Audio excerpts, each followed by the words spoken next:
Hollywood's golden age sparkled on the surface, but behind the glamour lurked shadows the studios tried desperately to hide. Imagine films so daring, so ahead of their time, that censors silenced them not for violence, not for scandalous language, but for being too gay. These weren't just movies, they were coded rebellions, secret whispers on celluloid. Today, we unearth 15 old Hollywood films that vanished under fear, shame, and repression. Number 15. The Children's Hour. 1961.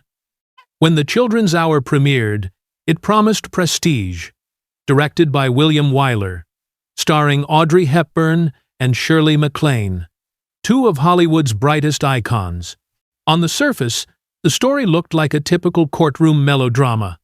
But beneath the glossy exterior was a tale so controversial it rattled censors worldwide. The film dared to explore the devastating consequences of a whispered accusation that two female teachers were romantically involved. Audiences were unprepared. Critics applauded the performances, but the subject matter was incendiary. In some countries, theaters refused to screen it, claiming its suggestive themes threatened morality. Across parts of the American South, local censors demanded cuts or banned the film outright. Studios panicked. Posters were edited to downplay the forbidden undertone, but the damage was done. Behind the scenes, Shirley MacLaine later revealed that she and Hepburn were instructed not to speak publicly about the story's implied relationship. The studio feared that acknowledging its true theme would ignite further backlash. Many reviewers dodged the central issue altogether, tiptoeing around what the story was truly about. Over time, the film resurfaced as a landmark of representation, an imperfect but brave attempt to tell a story Hollywood had buried for decades. Today, The Children's Hour is remembered as a haunting time capsule, a film both celebrated and censored for its honesty.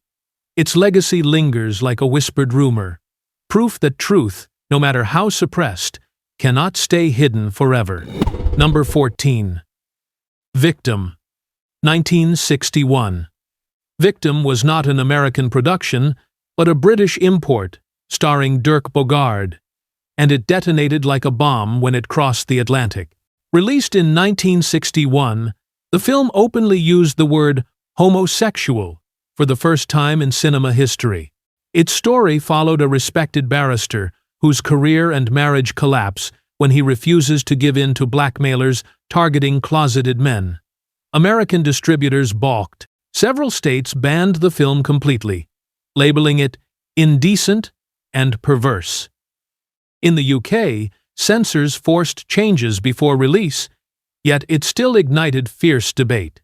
Hollywood studios, terrified of association, kept their distance.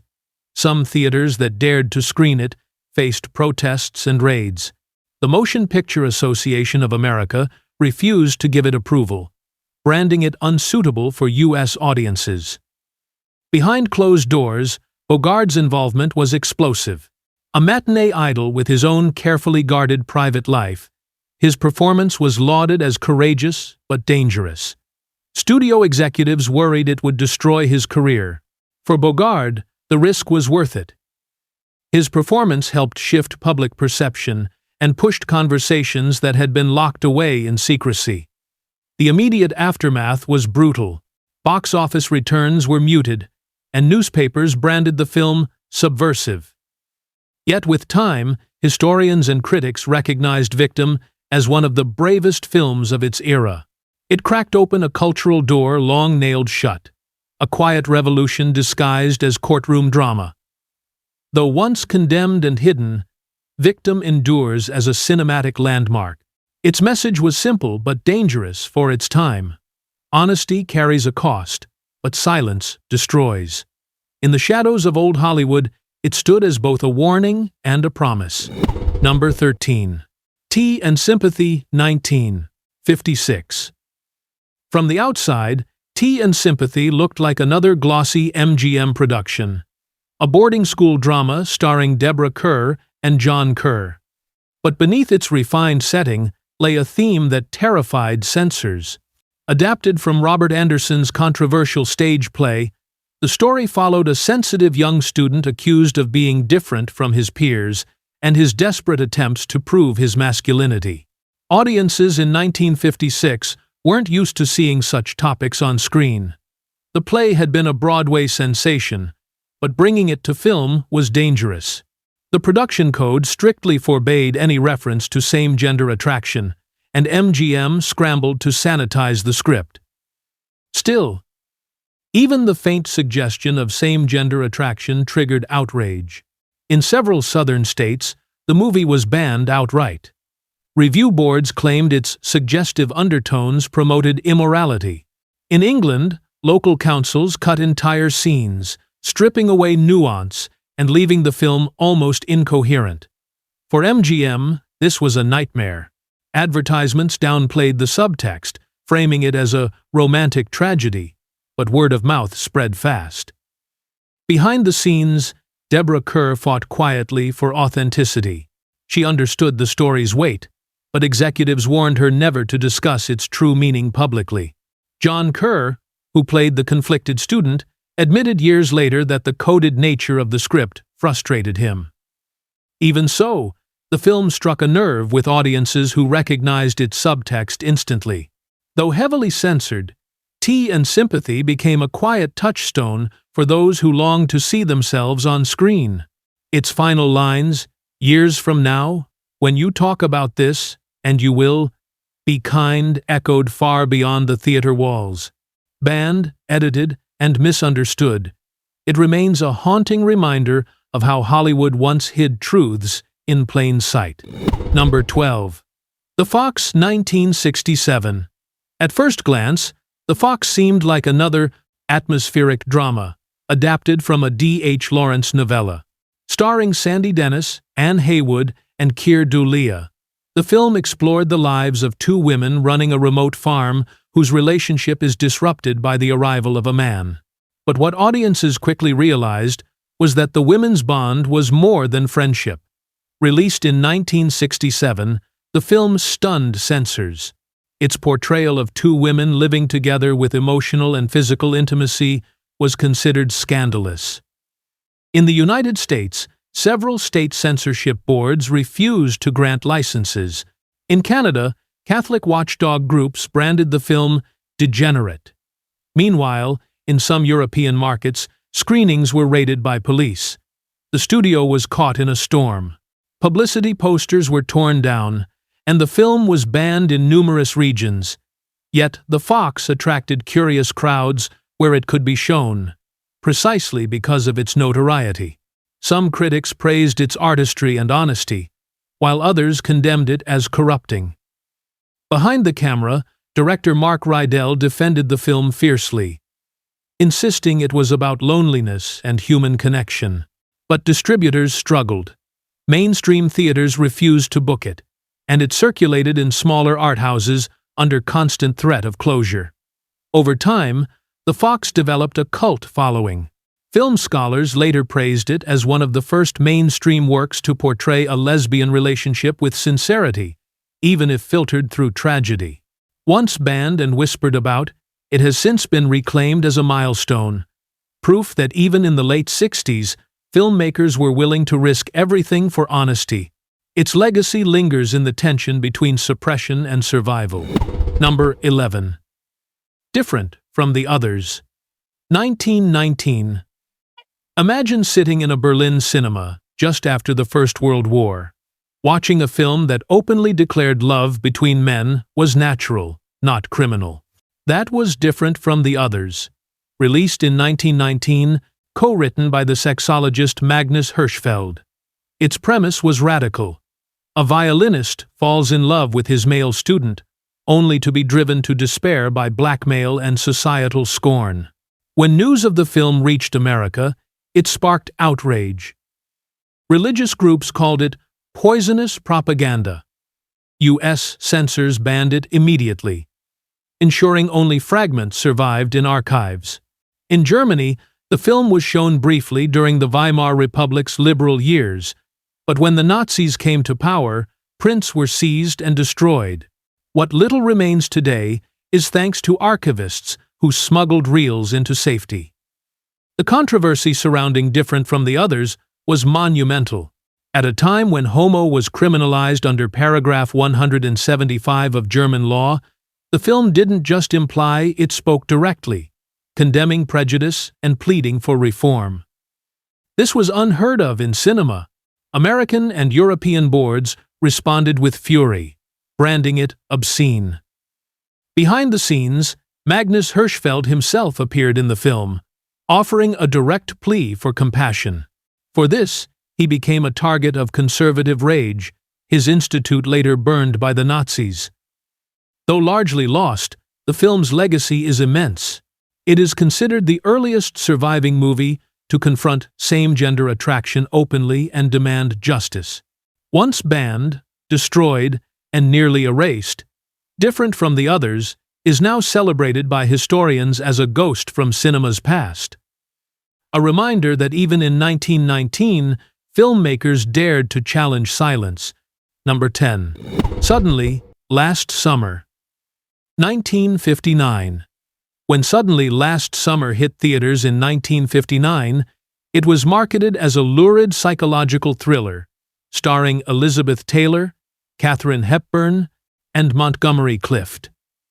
But beneath its Southern Gothic setting was a story Hollywood wanted buried. A young man whose same-gender desires lead to ruin and violence. Based on Tennessee Williams' play, the film followed Taylor's character, a woman, institutionalized after witnessing her cousin's shocking death. The cousin's deviant appetites are hinted at through coded dialogue, his hidden life exposed in fragments. Censors balked.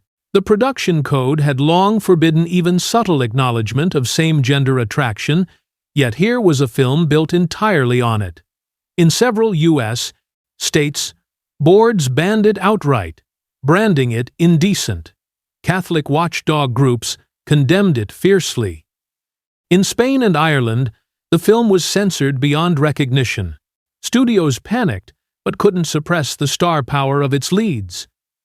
Audiences flocked to see it, partly drawn by its scandalous reputation. Behind the scenes, tension simmered. Elizabeth Taylor pushed hard for authenticity, while Montgomery Clift, fighting his own private demons, delivered a fragile, heartbreaking performance. Tennessee Williams himself admitted he was shocked by what censors allowed through, though much of his play's rawness had been softened. The film left a complicated legacy. Some condemned it for reinforcing tragedy and shame. Others praised it for daring to speak at all. Today, Suddenly, Last Summer stands as a fascinating contradiction.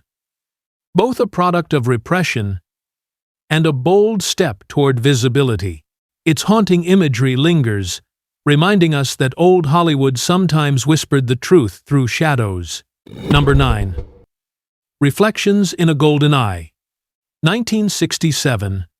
Directed by John Huston and starring Marlon Brando and Elizabeth Taylor, Reflections in a Golden Eye was a cinematic powder keg. Released in 1967, it told the story of a repressed army major whose obsession with a young soldier spirals into tragedy. Brando's performance was brooding, his character's hidden desires simmering beneath military rigidity. Censors bristled immediately. Several countries banned the film outright, claiming it glorified perversion. In the U.S., screenings were protested, with Catholic groups labeling it a disgrace. The studio tried a peculiar tactic, releasing the film in a gold-tinted print to soften its impact. Audiences hated it, and the experiment failed. Behind the scenes, chaos ruled. Brando clashed with Huston, and Elizabeth Taylor reportedly feuded with her co-star. Studio executives were terrified, unsure how to market a film so steeped in suppressed longing. Critics were divided. Some praised its daring themes, others dismissed it as incoherent and dangerous. But time changed its reception. Today, Reflections in a Golden Eye is considered one of Brando's most fascinating performances, a film that cracked open the door to stories Hollywood once strangled. Once banned and ridiculed, It endures as a relic of cinematic rebellion, its golden tint fading, but its cultural shockwaves still resonant. Number 8. The Sergeant, 1968. In 1968, Rod Steiger starred in The Sergeant, a film that dared to explore forbidden territory, the quiet torment of a military man confronting his attraction to another soldier. What looked like another tough army drama unraveled into a haunting portrait of repression.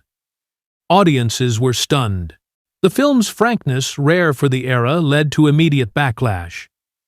In the United States, some theaters refused to screen it. Overseas, it was banned in parts of Asia and the Middle East. Censorship boards argued it undermined military honor and corrupted morals. The studio, already nervous, marketed it cautiously, downplaying the true nature of its story. Behind the scenes, Steiger poured himself into the role. Critics noted his raw, vulnerable performance, one of the boldest of his career. Yet, Steiger himself admitted the role came with risk. Hollywood had little patience for actors who ventured into taboo territory. Reception was divided. Some praised the film as groundbreaking. Others condemned it as exploitative. At the box office, it underperformed, its reputation overshadowed by controversy. Yet, over time, The Sergeant gained respect as one of the first American films to treat same-gender desire seriously, without reducing it to caricature or farce. Its legacy is bittersweet. The story ends in tragedy, reflecting the era's fears, but its existence was revolutionary. Once banned and hidden, The Sergeant now stands as testimony to a generation of filmmakers willing to risk everything to tell the truth. It remains a haunting reminder of what Hollywood tried to silence. Number 7. Advise and Consent, 1962. On the surface, Advise and Consent was a political thriller about Senate hearings and power struggles in Washington. Directed by Otto Preminger, the film boasted a prestigious cast and a timely subject, the confirmation of a controversial nominee for Secretary of State. But hidden in its narrative was a subplot that terrified censors, one involving a senator's past entanglement with another man. Released in 1962, the film shocked audiences. The production code had long forbidden such themes, but Preminger, a known provocateur, pushed the boundaries. The subplot led to scandal and suicide, a storyline that angered censors and moral watchdogs. Several states banned the film or demanded cuts, calling it indecent. Internationally, countries like Spain and Italy refused to screen it at all. Behind the scenes, Preminger clashed constantly with the censors. He refused to water down the story, believing audiences deserved honesty. For actors, the risk was high. Don Murray, who played the troubled senator, later admitted that the role was one of the most difficult of his career. Critics were divided. Some praised the film's daring, while others condemned it as dangerous. In its aftermath, Advise and Consent became infamous. Though it carried the trappings of a respectable political drama, it smuggled in a taboo subject Hollywood had buried for decades. Today, it's recognized as one of the first mainstream American films to openly address same-gender attraction, even if cloaked in tragedy. Its legacy reminds us how even prestige cinema could be branded too dangerous to show. Number 6. The Killing of Sister George, 1968. By the late 60s, censorship walls were cracking, and The Killing of Sister George smashed through them with brutal force. Directed by Robert Aldrich and adapted from Frank Marcus's play, the film followed a fading television actress and her turbulent relationship with her much younger companion. Starring Beryl Reid and Susanna York, it dared to show intimacy between women, something virtually unheard of in mainstream cinema. The controversy was immediate. In the United States, the MPAA branded it with the dreaded X rating, ensuring many theaters refused to screen it. In the UK, it was heavily censored, with love scenes cut to appease authorities. Catholic watchdog groups denounced it, claiming it glamorized immorality. In Australia and parts of Canada, it was banned altogether. Behind the scenes, Aldrich defended his work, insisting it was a story of power, dependency, and human flaws. But distributors panicked, unsure how to market a film so far outside the norm. Some critics praised it as groundbreaking. Others dismissed it as sensationalist. Audiences, curious about its reputation, turned it into a modest success in underground theaters. Over the years, The Killing of Sister George has been re-evaluated. Once considered scandalous, it's now seen as a pioneering depiction of lesbian characters, though framed through tragedy and conflict. Its bans only amplified its legacy. What Hollywood once tried to bury is now recognized as part of queer cinema's difficult, courageous history. Number 5. Mädchen in Uniform, 1931. Decades before Hollywood even dared whisper about same-gender desire, Germany's Mädchen in Uniform told its story with unflinching tenderness. Released in 1931, it depicted a stage, lonely boarding school student who falls in love with her compassionate teacher. Directed by Leontine Sagan, the film was revolutionary not only for its theme, but also for being helmed by a woman in an era dominated by men. Audiences in Weimar Germany were captivated, but when the film reached international markets, panic set in. In the United States, it was banned outright, deemed immoral and indecent. In England, censors cut major scenes, destroying its emotional impact. When the Nazis seized power in Germany, they banned it entirely, branding it degenerate. Behind the scenes, the production was fueled by a progressive spirit. Many of its cast and crew were openly supportive of reform, and their boldness shows on screen. But the backlash was severe. Distributors hid it, and for years it circulated only in rare underground prints. Despite suppression, the film refused to die. It resurfaced decades later, hailed by historians as the first truly sympathetic depiction of lesbian love in cinema. Its bans, once meant to erase it, only deepened its legend. Today, Mädchen in Uniform is celebrated as a cornerstone of queer film history. Proof that even in 1931, cinema could tell stories of love that society feared. Number 4. Boys in the Band, 1970. When The Boys in the Band premiered in 1970, it was hailed and condemned in equal measure. Adapted from Mart Crowley's groundbreaking stage play, it depicted a birthday gathering of gay men in New York. Their laughter, bitterness, and secrets unfolding over one long night. For audiences used to whispers and coded dialogue, here was something unprecedented.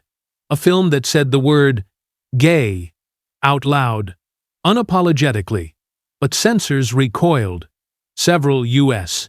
states banned the film, labeling it obscene. In Catholic-dominated countries, such as Spain and Ireland, it was outlawed entirely. Some theaters in conservative regions refused to book it, fearing protests. Critics were split. Some praised its honesty, while others condemned it for what they called unflattering portrayals. Behind the scenes, director William Friedkin, who would later direct The Exorcist, fought fiercely to preserve the script's integrity. The cast, made up mostly of actors from the original play, faced enormous personal risk. Many feared their careers would end if they were associated with such a controversial story. The immediate backlash was sharp. Religious leaders decried it. Newspapers ran outraged editorials, and the film's distribution was limited.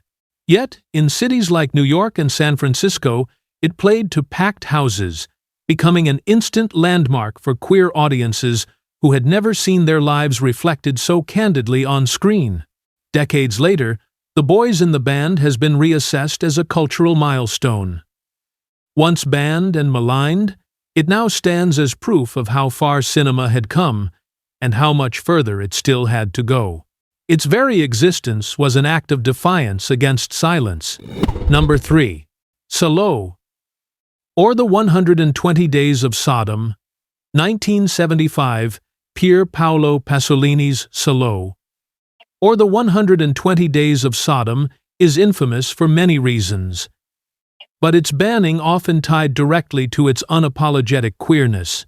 Released in 1975, the film transposed the Marquis de Sade's novel into the last days of fascist Italy, portraying a group of elites who indulge in cruel, forbidden desires. Its imagery was shocking, its themes openly queer, and its brutality unbearable for most censors.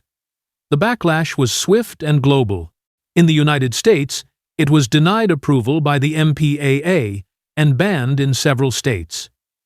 In the UK, it was prohibited for decades, only surfacing in heavily censored home video editions years later. Countries such as Australia, New Zealand, and even Italy itself restricted or outright banned it. Behind the scenes, Pasolini knew he was provoking the establishment. The film was his warning about the corruption of power, but its unapologetic portrayal of same-gender intimacy enraged conservative censors. Rumors swirled about riots at screenings, and reels were even seized by authorities. At the box office, it barely played.